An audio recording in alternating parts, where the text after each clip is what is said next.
ఆలోచించండి. మనం వచ్చేది ఆరాధనకు, క్రీస్తును ఆరాధన చేస్తూ ఉన్నాము, కానీ ప్రజలకు అది తెలియచెప్తూ ఉన్నారా? క్రీస్తుని సేవించేవారు ఇలా ఉంటారు, నోట్తో చెప్పడం కాదు, జీవించి చూపించండి. This is the challenge I'm leaving you my dear friends. ఈ సవాలు నేను మీకు ఇది వదులుతూ ఉన్నాను.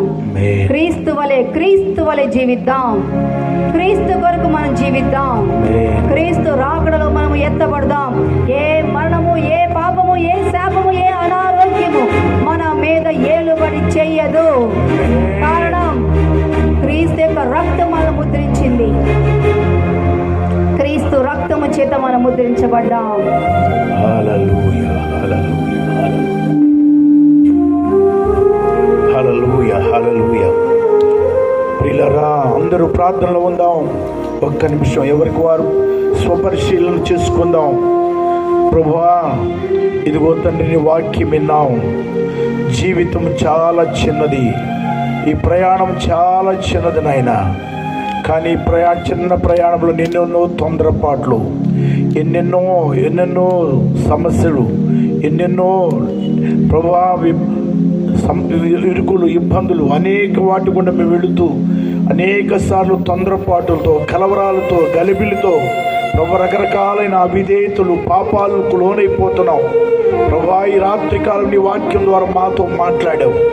పాపము చేయువాడే శిక్షను అనుభవించాలని. ప్రభా, మేము మమ్మల్గా చూస్తే మేము పాపం చేసిన వారం నాయన ఒప్పుకుందాం. ప్రభు దగ్గర మేము శిక్ష పొందవలసిన వారు, కానీ మా కొరకై కల్వరి శిలువలో నువ్వు చేసిన త్యాగాన్ని జ్ఞాపకం చేసుకుంటున్నావు. ప్రభువా, నీవు మా కొరకై మా పాప శాపదు అన్నిటిని విడిపించడానికి మా పాపం అంతటి నీ వీపు మీద మోసుకున్నావు తండ్రి. ప్రాణి మీద మోసావు తండ్రి.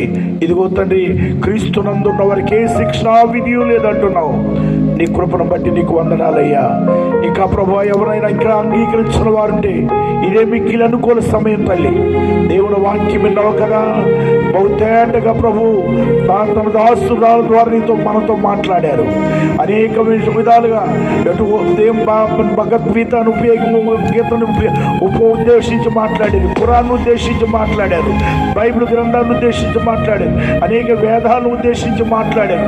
అన్నిటిలో సత్యాన్ని బయటికి వెళ్ళి తీసుకొచ్చారు. ప్రభు బిడ్డలారా, నీ వాక్యం విన్నావు కదా. దేవుని బిడ్డలారా, క్రీస్తులో కలిగి ఉండుట ఎంత ఆశీర్వాదం. క్రీస్తుని కలిగి ఉంటున్నావా? క్రీస్తుని కలిగి ఉంటున్నావా? జీవితం చాలా చిన్నది, ప్రయాణం చాలా చిన్నది, ఎప్పుడు ముగించబడద్దో మనకు తెలీదు. అయితే క్రైస్తవుడికి ఒక్కడికి మరణ భయం అనేది లేదు.